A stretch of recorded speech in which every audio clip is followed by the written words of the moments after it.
But next up, we get to talk about Spacestation Gaming versus Luminosity. This should be an interesting set between the two. Spacestation Gaming, mid-table now, Taco, struggling a little bit more this year, but same can be said for LG. Second place is up for grabs, though, as far as the standings are concerned, and Spacestation are aware of that. I think that it's 50-50 right now for me personally as to whether or not Splice and Spacestation are above the other just yet. I think I'm not going to really have an answer until week 6 where we get to see that matchup of the two teams. But I am excited for this Luminosity matchup because I've known of the rumbles behind the scenes of the roster swaps that have been coming into place, and this is going to be their big debut, so it'll be interesting to gauge whether or not Luminosity are going to be as prepared for that Worlds appearance as they want to be. Yeah, for you guys at home that don't know about it, Luminosity are going to be putting NotGeno, their support player, into the mid lane as main roster now, and bringing on a console player, Inbowned, from the world of Xbox to come and take part as their now support player. So 2 roster changes again in week 5 of the full split just before Worlds. It's going to take some time to gear up, right? It's North America, and that's just how they seem to be rolling in Season 5 here. But this switch-up isn't as drastic as I think some of the other ones have been for teams. Sure. NotGeno has already kind of showed that he's been straying closer or further and further away from that support mindset and wanting to be a little bit more aggressive with his actions. I think that he'll be fine in mid. Most of my concern is on Inbound here, because moving in from console, it's one thing to play SCL and SML, which both he's dabbled in and had success in, obviously, but SPL is a beast of its own entirely, really is. And I feel as though support is one of the more crucial roles in Season 5, at least for competitive play, because if support isn't on par with the rest of the team, or at least in sync with your jungler, you're probably going to be feeling it. Just look at what happened with Obey there with Raffer and Twig. They weren't on the same page. They were really struggling to get their synergy together, and as a result, Obey tended to struggle, and now they've started to come into their own stride, and I feel as though that could be the exact same situation we see with Luminosity. Right now, all the hustle is about gearing up for the placement rounds. Yeah, and Luminosity, we'll talk more in depth about them as time goes on. Spacestation Gaming, though, well, they're still fighting for that top 2 spot so far, Taco, up against Splice, which coming into the split, everyone kind of expected them guaranteed number 2 at worst case scenario, depending on how they play against United with the roster changes there.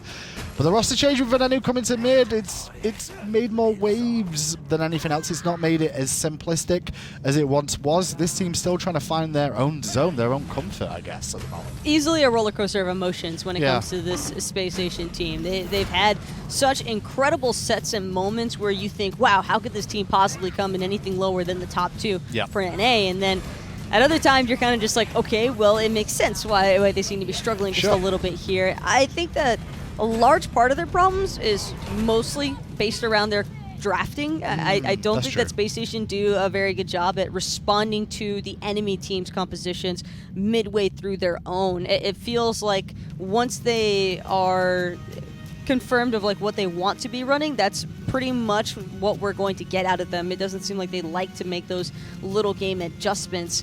So I'm curious to see, and I think Luminosity could be a great place to test things out, because you're going to have 2 different shakeups, and that's 2 different play styles. I think that now Spacestation have to try and work around.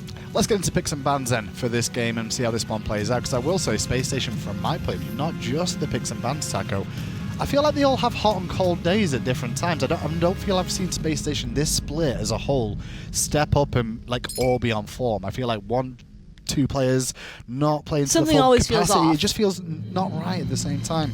Saket will be the first banned by Luminosity. Surprising, considering Weekend really likes to go to it, but doesn't want to give that away because they're looking for another priority pick. With Chernobog taken out, Baron's currently available, Pele still on the table too.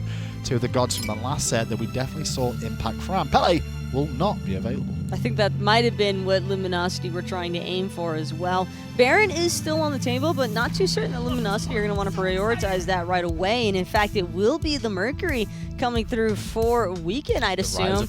Seems as though Golden Blade is giving a lot of Mercury mains some second hope, and I am interested to see how this pans out for Luminosity, because taking a Mercury pick is risky as your first choice. Well, I will say at times through his career, Weekend kind of does struggle sometimes with clearing the jungle and staying up in levels, because he likes to gank, he likes to play aggressive, but sometimes he falls off in form sometimes if his team gets behind, and I think Mercury can make up for that with the Golden Blade. Fast rotations, fast camp clear, keep the rotations going so you can stay on par. It does mean, though, that Spacestation Gaming get the other two priorities minus, well, what's left on the table. Baron and Athena are definitely the two that we've seen banned more often than anything else. Well, Luminosity, they just wanted to solidify their damage dealers, first of all, and now that they have their carries locked away safe and sound, they're going to have to be concerned about Space Station's 3rd and 4th picks bans phase. I love the cleanse, by the way, from the Chiron pick. I think that that's going to be a really important asset to utilize, especially up against those Agni bombs that want to hit you from a long range. Well, if Chiron's grouped up with the team, one training exercise is going to solve that stun problem that Agni might be able to bring. And not only that, but Space Station already have so much control with this Baron and the Athena that Luminosity are probably going to need some sort of heavy interruption, maybe like the Sobek or even a Geb possibly coming through here for Inbound. It's possible. That's true indeed. And that's the question, where does Inbound go here? I would like to see Jeff on the Athena, not on the Baron. I feel like Jeff is definitely having a much better time on the Athena than the Baron. I feel like Baron in the support role, it's workable, but the team's got to all be around it and aware for it, and I don't think it's been working out so well for Space Station Gaming. Ratatoskr in the jungle.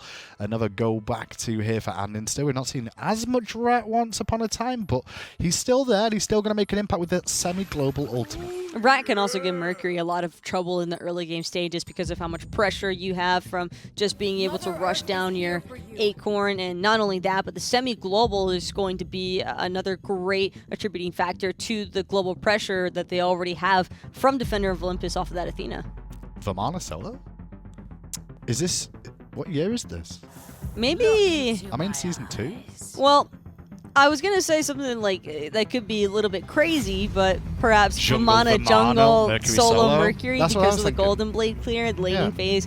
The Golden Blade might work out, Will they do that? It's a steep... it's a very heavy-handed sacrifice, I think. If you take Mercury into the solo lane, I'd much rather see the Mercury for weekend than Vamana for the solo lane. One thing I do like, though, Vamana actually is regarded as a pretty strong pick up against the Baron if it is Space Station running Baron solo. Maybe running, right? Because you can just umbrella, you just dash right on out of that life of the party. There isn't really an easy way for Baron to trap you, and you can always go into the big baby form to get instant CC cleanse throughout the entire duration. So that's another way to counteract that life of the party effect also. Well, you guys at home get to vote for who you think is going to win. LG, obviously with a tall task here today. Throwing the Vamana out there, is this going to pay dividends for them? It's a bit of spice, maybe, something we don't see too often. Maybe that's what they're looking for. Casters, take us to the game. Thanks a lot, Graham. Thanks a lot, Taco. Tom and Toley on the cast here. And Bobby, a.k.a. Inbound, making his PC debut. Boy, am I excited about this, Anatoly. And there's just other changes as well. Gino going into that mid position, no longer Shadow Chair present for Luminosity. Not having the greatest performances of all times, and I think Luminosity thinking about more long-term ideas, not necessarily short-term for placements, because not sure how this is going to translate to the top of the crop. Sure. Inbound here, for those that don't follow, is a World Championship support player from the console side of things. He has devastated Xbox with the support play. He's a very aggressive player if you're looking for his play style. But in general, he is... Think Polar Bear Mike. That's honestly who I've always thought of when I speak to and watch Inbound play. Very player coach type mentality, very hands-on approach to getting the team better and improving and the whole 9 yards. Oh, Gino. Yeah, that's a bad look right there. Oh no, with the dash down. Oh, he's wiggling. He's moving. He's trying. Oh, he's going to be able to get out of here. Gino makes a mistake and is not punished for it. I mean, punishment in terms of using the beads, so 150 seconds for Space Station to do what they please. andinster can easily look for the stun, and that's what Gino was afraid of. That's why he did that defensive dash. And so, Inbound here, making the rotation from the Xbox world, as I said. I'm excited. It's interesting because it's not quite a minor league call-up, but I don't think that that league is on par with the Smite Pro League. Smite Pro League, the pinnacle of professional Smite. So I think Inbound will have sort of a onboarding experience, but perhaps an easier task from the minor league, but still a tall task to be sure. Gino moving over to the mid lane, topic in his own right. Gino is a support player, looked fantastic. Gino one of the better players on the squad, totally, and just gifted mechanically. And I think he just kind of comes through. Players that play with him in ranked say that he plays all sorts of positions. So this is a new position for him at the pro level, which is, I think, evident as we watch him kind of bumble around there by those left side harpies. But again, I think similar to Inbound, an onboarding experience will be here. We might see a step back, but long-term, I think this is a nice look. Long-term for this team fights as well between this Agni combination with the Terra, Bobby, and Geno going to be looking to control those team fights. Not the best early game between a Terra and an Agni. They're more about those mid-game jungle encounters, actually even getting bullied out a little bit in this duel lane. Jeff and BaRRa playing this Medusa, Baron, Samedi combination, which Jeff is favoring as of recent. Yeah, he's really been enjoying the control mage, and honestly, Jeff's been really working it out. Seen a lot more of the Baron in the solo lane than the support, but Jeff's been sticking to his guns, and I've honestly liked that play. I think it's been a good move. Invade here on the right side. The blue buff will go the way of Kiki, stripping that away from Aquarius. Not a bad move. Luminosity with kind of the first strike of this game. I'm really surprised that Spacestation have yet to abuse Geno not having those purification beads up quite yet. Still 25 seconds remaining on that one. Andinster not obviously going to hit level 5 during this encounter, but didn't even go for any sort of encounter. Geno, left side, a little bit safer. I like what Venenu was trying to do there. Yep. Bait out Geno's ability / basic attack there by hitting the air. One of those little mind games between the two, but instead going 1 for 1. Nothing to really write home about for either of these two. A little bit of a different rush of stacking between these two players. Venenu playing the Chiron, wants to avoid some of the control from Luminosity, so has the cleanse, going for Transcendence now, whereas Book of Thoth for Geno is going to be the course of action. Chiron versus Athena is really something I really like. So watching Space Station kind of take Chiron for themselves in addition to the Athena, a very smart play. I don't know if Clout necessarily would jump to the Chiron, but I think a number of players have played him recently, and that cleanse has really been on display. So taking that away from the opposition, not a bad look here from SSG. Mid laner Venenu, however, no stranger, That's right. to the Horseman. He played him back when he was a hunter. That's right. Also played it when he was middle, when Venenu was middle during Oxygen Supremacy days. Kiki. Does it burn the cooldown? No, it doesn't. The wrong place at the wrong time. Yeah, went for the solo invade. Doesn't quite get the ultimate off, so he will have that saved. But the invade again, coming out from Luminosity. So that timing was really awkward, though, because it was around the 440, 445 mark, and that's when speed buffs have respawned. And honestly, back camps are the immediate next camp, so round 2 now. Andinster on the chase here. Ultimate from Weekend will get him out of trouble for 1, but the secondary shot over the top. Weekend uses the beads to avoid the knockup. Here comes Kiki one more time. He'll look to chase the rat out of the jungle. Good patience. Good job. Kiki just lining up the umbrella ring, waiting for Andinster to go along the wall. A little bit of poke. Nothing really too much to take advantage of. Having to use the teleport as well is going to put him really far behind. Geno losing that trade. Venenu pops into the ultimate, and one shot won't kill. But the basics might. Nice stun. There's the beads. Venenu gets him anyway. Secondary kill after the fact. Basically a solo kill. JeffHindla was not really present for that one, but could be a 3-on-2. LG is just trying to steal away the Reds. Uh-oh, Inbound and Clout now in some trouble. If Jeff had his ultimate there, Inbound is dead, guaranteed. Doesn't quite have it, though. Inbound still could be problematic. Oh, BaRRa, Petrify. Where's the Petrify? Oh, the dash is first. Weekend shows up. Inbound trying to turn around. Earth and Fury activated. Avoids the Petrify by way of the wall. Nice job there from the support. And Weekend, Clout, Geno all get away. Purple buff will be invaded. So Space Station do get something for their troubles. Purple buff goes in their direction. But red buff was stripped away, I believe. Clout was able to take that one off the table. Spacestation Gaming not going to have that extra damage, which could hurt potentially in some of these fights, considering that BaRRa no longer now with bees, no longer with the Petrify. Clout could win some of these boxing skirmishes. It is true. And Weekend does have the ultimate up one more time, so if he decides to visit that left lane, BaRRaCCuDDa certainly in a very vulnerable spot. JeffHindla as well. No sprint available for him either. And already finishing off the Warrior tab by Clout, having a little bit of extra damage as opposed to BaRRaCCuDDa, still only sitting at the tier 2. Just now finishing that off as he's backed to base. And going to favor out Space Station long term with this Baron's Brew, getting these 3 multi-potions every single back. Aquarius almost stopped Kiki. I thought he just might. Kiki doesn't have the ultimate, or excuse me, the teleport up, so Aquarius might be able to invade there, chooses not to.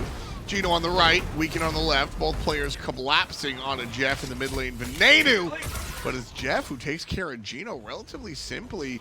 Now the rest of Space Station on the run, inbound in trouble, dashes to the left. The rest of the team down south, you can see Ram playing it a little bit safer.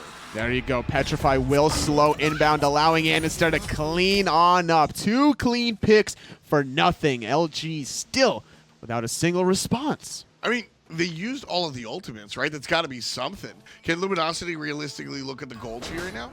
No, absolutely not. I think LG, even if Bobby is within the vicinity, there's not that, like, instant burst damage to secure the Gold Fury. Those 3 bombs definitely do a lot of damage, but those get a little bit of a gap, a half-second stutter to 0.8-second stutter between the bombs to allow Space Station to, you know, fix ability here, fix an ability there. Venenu has enough damage between his Transcendence and Ninja Tabi to just throw out 1 or 2 abilities with Masterful Shot to steal that one away. Kiki in the solo lane on the Vamana. Not a character we see all that often. The ultimate kind of less effective these days with so many anti-heal options. Why do we see Vamana? Like, what Hasten brings Katana Vamana out? I think Hasten Katana has made its reappearance here with some of the buffs to this item being able to be more affordable. And it's just a very safe pick. I think Vamana can, like, survive a lot of ganks in general. Yeah. Being able to effectively clear just like that under the tier 1 tower. 1 ability is only required, and then once you just get 2 points of the Armored Umbrella, then you full clear the wave, and then you can make those rotations before the Athena. Now, Athena can easily out-rotate you because of Defender of Olympus, but at least Kiki will be able to have his Colossal Fury for the remainder of that team fight. Proxy farming now. Kiki certainly has his eye on the prize here. 2 levels above Aquarius. Very nice lead here. Nice experience lead in general, actually, for the Luminosity squad. You can see about half a level in the jungle as well. Which is surprising, considering they have no kills. It's all Space Station that got the kills, and andinster looking for another one onto Clout. Gonna force the Astral Barrage, but 3 Space Station members waiting. Clout comes down, rolls out, now in trouble on the chase. Beats to use away from the taunt here, and inbound gonna pop the Earth and Fury. Geno trying to play it safe, but it's andinster cutting down the Hunter. Cut down the middle is weakened. Kiki gets the kill. 1 for 1 so far. Geno low, hanging on by a thread. BaRRa very low in the backline. Weekend's gonna chase him down. Jeff taking out Geno. Bobby stands still. andinster looks for it, secures it. 3 for 2 at the end of the day. Inbound just a little bit slow on the stun. Couldn't find it until the team unable to really go for it. Cleanup is available here. Andy and Jeff relatively low. Weekend throws up, but Andy uses the bracer, gets the life back. KikiSoCheeky gets the kill onto Andy. It was actually the healing from Baron Samedi that able to top off andinster a little bit there. Wow. Just an extra bit of damage. I don't think the Void Shield was completed for andinster. Had that been completed, I think that team fight would have still favored Space Station. But a 3 for 3 at the end of the day. I called it the bracer because I heard the little jingle there. The jingle also works for Hindla's heal. And a nice sort of boost up there for Andy. Not enough to save him. I don't know if you caught the surprise. I was like, the bracer? I heard it within you. I heard it. I'm like, no, I definitely remember him picking up the beats. Yeah, I was like, why do you have a bracer? That's what Baron does, being able to heal you unexpectedly. This character not only brings the control between rooting you in place, boosting up his own movement speed, but also just healing allies. What's interesting about Jeff's style of play here, as Geno trades one dash for another, Jeff focuses on really the setup potential of this character. And so the heal is going to be relevant in the early game and the mid game here for Jeff. But usually we see him go into the less damage taken, less healing done mask. And that enables him to just be super tanky, prioritize the control. Other Baron Samedis that we see out of the solo lane, I mean, Benji buys Ratatoskr. Sure. Two very different mindsets on the god, and both successful. And I enjoy that. And you can even do Gem of Isolation to continue for more slows if you really wanted to. Kiki's dash getting interrupted there. Nothing really too crazy happening in the solo lane. No team thinking about Gold Fury quite yet, as we're a little bit beyond that 12-minute mark. And this is so important to have that vision all across Space Station. Just look at those wards on the left side. Yeah, there's a ton of them. Blue all down the line. Nobody's making it to the dual lane without letting Space Station know what's going on. Ping's coming out into Venenu, but I don't think he's all that vulnerable. Level 11 on the Chiron. And he'll live. Not even touched at all by Luminosity, despite their intentions. Tie game here early on. I was going to mention earlier, until there was a little bit of action, how Venenu used to play the Chiron middle back in Season 4, Spring Gauntlet, when Oxygen Supremacy went on that very impressive 7-2 run where they finally lost to In Memory of Gabe. P.S. His enemy solo laner was on that team. That's true. Kiki was there. It was Skilladon as well. Data Remember, and that one member I can never remember. There's always that one guy you just can't remember. Well, Gold Fury, certainly something that Luminosity can remember. Half HP thanks to Weaken.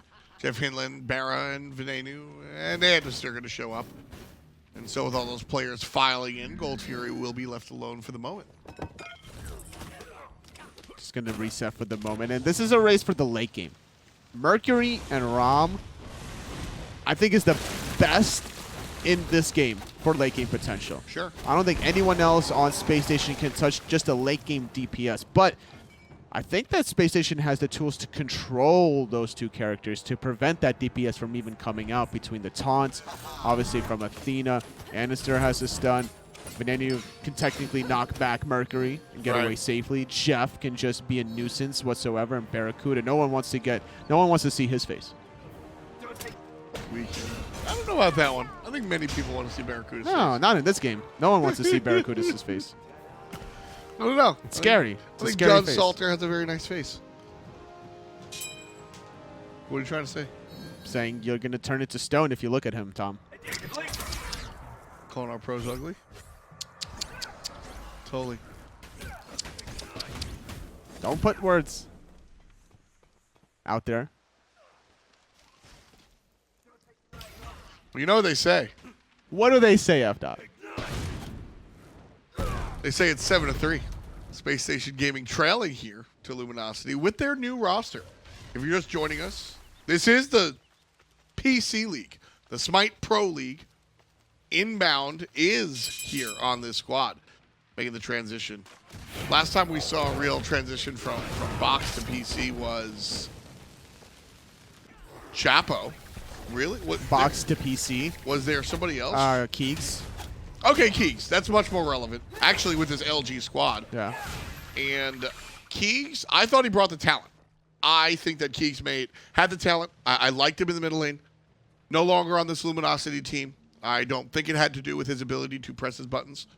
I think he was a very talented individual. But technically Weaken as well. He went from PC to box to box to PC. Weaken's a PC player. He still did the box for a little bit. Weaken, Allied, Omega are PC players, despite being Xbox World Champions. Those are PC players that played an Xbox tournament. Who else was there? Kiki was there. Kiki. And another person I keep forgetting. That was 4 people. Why can't we remember the 5th one? Don't say we. Don't put words out there. All right, so it's Omega, Allied, Weaken, Kiki. There's a picture on the wall over there. Oh, Incon. Wait, no. No, it wasn't Incon, actually. No, it wasn't Incon. They got Omega instead of Incon. Oh, Incon was playing. No. You sure? I'm like 90% sure. I think you're just wrong. But I don't know. I'll bet you 900 gems. Space Station catching wind of what LG are doing. Gonna talk Geno in just a little bit. Here's JeffHindla doing the better one. Gonna bring on Inbound to the backside. Petrify gonna slow down Geno. Now stuck in the nonsense as Aquarius takes down the mid lane. Big ultimate coming out from Andy, though, setting up the team. BaRRaCCuDDa, he's got 1 head but 2 kills. double kill. Run away for from the hometown baby! hero. Run away from the baby! Kiki is so scary, but not so scary anymore. He's a little bit tiny, trying to dash on out there. BaRRaCCuDDa getting the last hit for that one. 3 in total for Mr. Salter with the pretty face that everybody wants to see. Spacestation Gaming going to pick up their prize as well. They knocked down all the Cracker Jacks, and they're picking up the Gold Fury.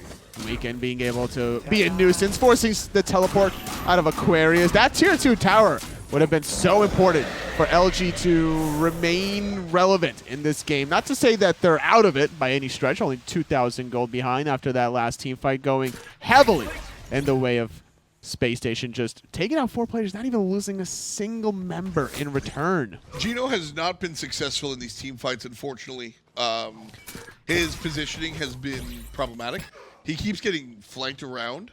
Yes. And the strong mid laners that we watch play a little bit more towards the back. But look at these words out of Space Station. Their position between the red and the purple, based off of LG's positioning, Space Station capitalized off of it. They were a little bit too clumped. It was LG, and SSG just dumped all the control between the Aquarius, Athena. Baron Samedi for JeffHindla was just keeping everybody in that little vacuum. Yeah, he grabbed everybody right from that location. Everybody got kind of brought inbound, took the brunt of it, which was the right play, but Geno just got chased down. Really strong stuff from Space Station to really cut down every member of the opposition. Andinster was able to clean up very well with that ultimate, the global pressure. And those little fights like that are in 2 to 3 different locations heavily favors Andinster to be able to dive the backline as opposed to Weekend that needs to find that perfect corridor fight for the Sonic Boom. 3 players on the right side. Weekend's going to ult and hit nobody. Now it's going to be a 4-on-3 as Aquarius joins up. Weekend falls down. It's a 4-on-3 again as Geno joins the conversation. Andinster up in the sky, looking to save Venenu as Kiki does a ton of damage. Now maybe Kiki getting might be aggressive. dead. No, no, fall back. Andinster in the back line going to force Geno to focus on him, but Kiki taking a little bit of poke. All a little diversion tactic as both hunters getting a tier 1 tower respectively. Clout in the mid. BaRRaCCuDDa on the left. Clout gonna back because he does see that the Chiron making his way over to the base. Medusa will do the same as well. A little bit of an experience lead for BaRRaCCuDDa. 2 levels ahead of Mr. Clout over there. And with the Pyromancer being started, it's a little bit of a bait because Kiki and Inbound taking a whole heap of damage. Space Station Gaming really want to force the issue on this one. Yeah, Inbound down to about half. This is where Space Station want to fight. I don't really know if I care about the Pyromancer, but I definitely am defending the Fire Giant if I'm Luminosity. Oh, absolutely. But I don't expect Space Station Gaming to go for it too early. 20 minutes in, 5-on-5. Heartseeker being picked up by Venenu, as it's been shifted over to a different tree now, no longer in that Katana tree. Very popular for ability-based hunters, not just the Chiron. Yeah, it's going to give him extra damage, obviously. What is that, 80% of your physical power to the first enemy got hit, and soon that'll be the lowest HP.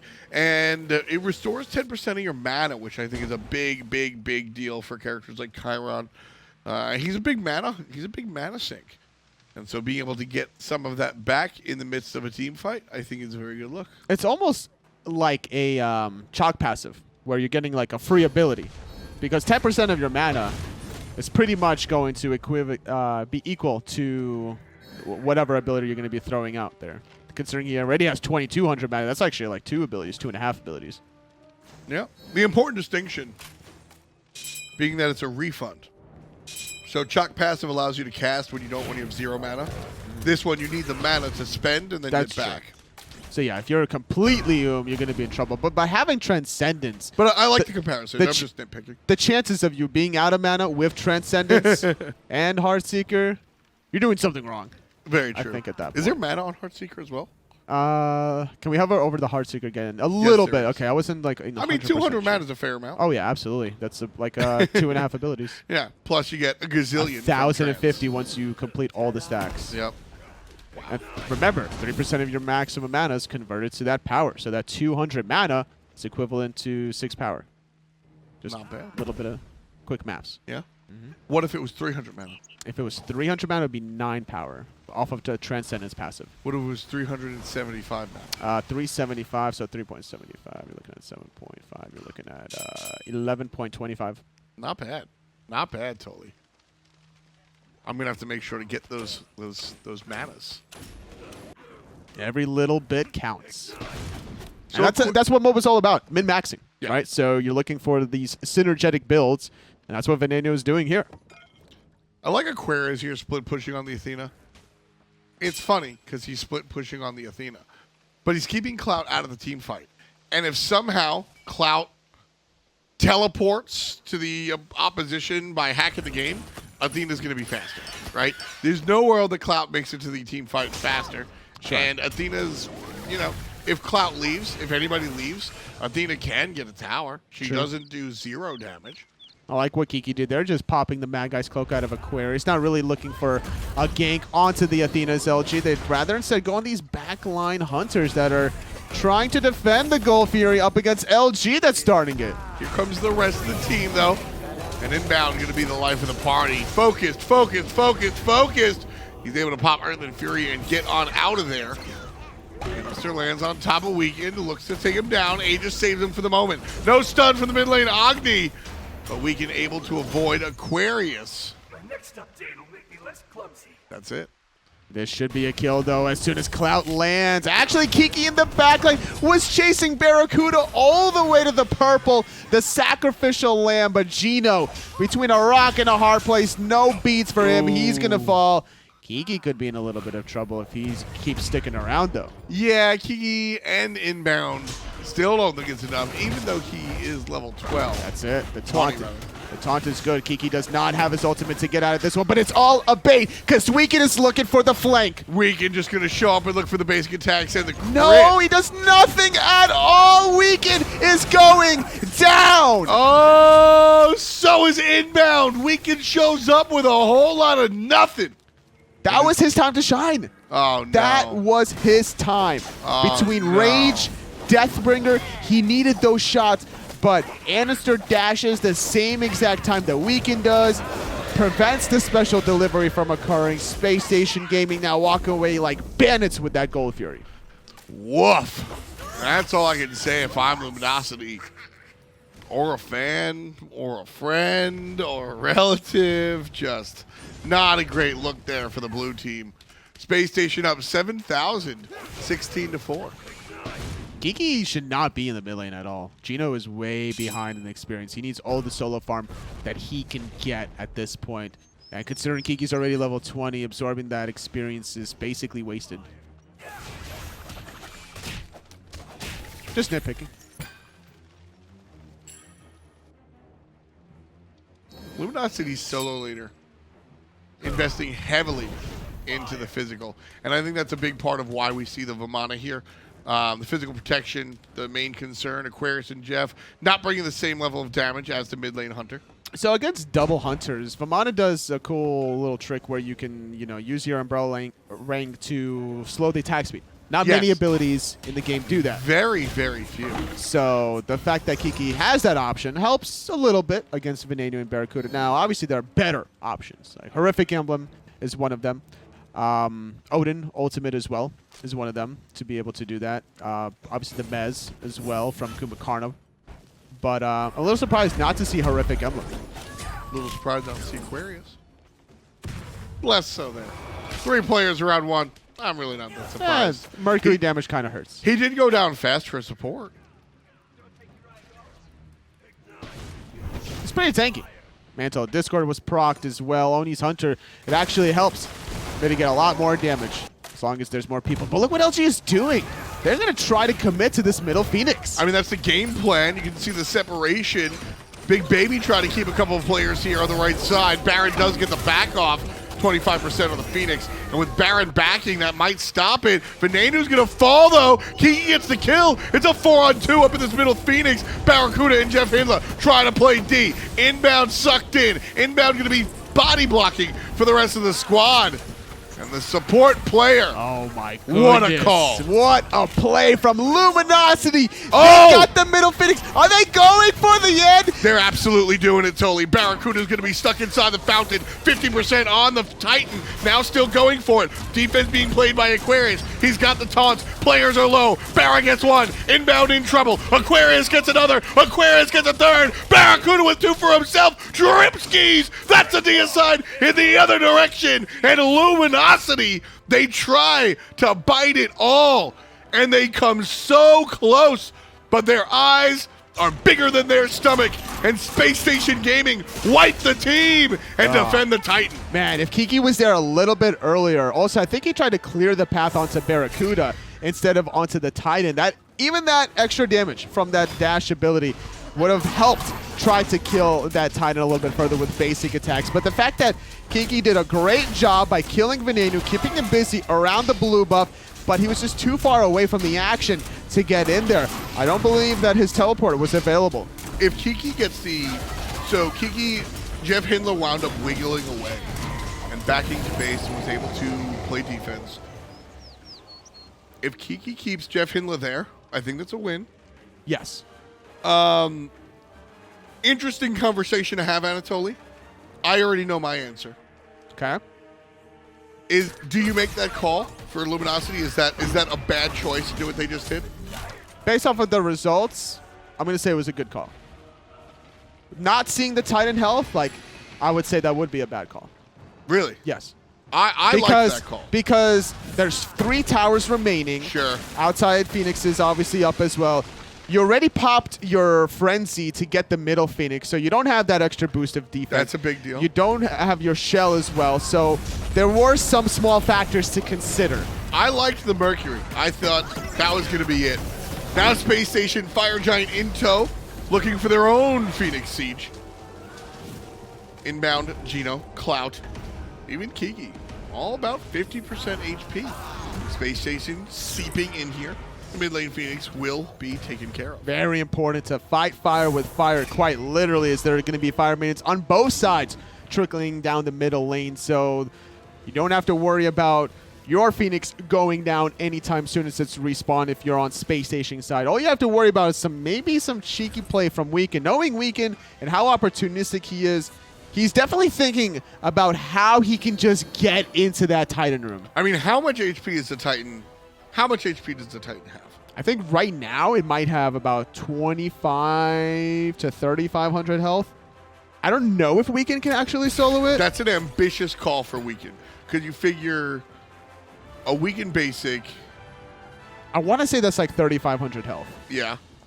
Because all those towers and Phoenixes increase the health still. So it looks like it's nothing, but it's definitely something. If Weekend gets... If it's Weekend and literally anyone else tanking it for him, they end it. If Weekend gets a red buff...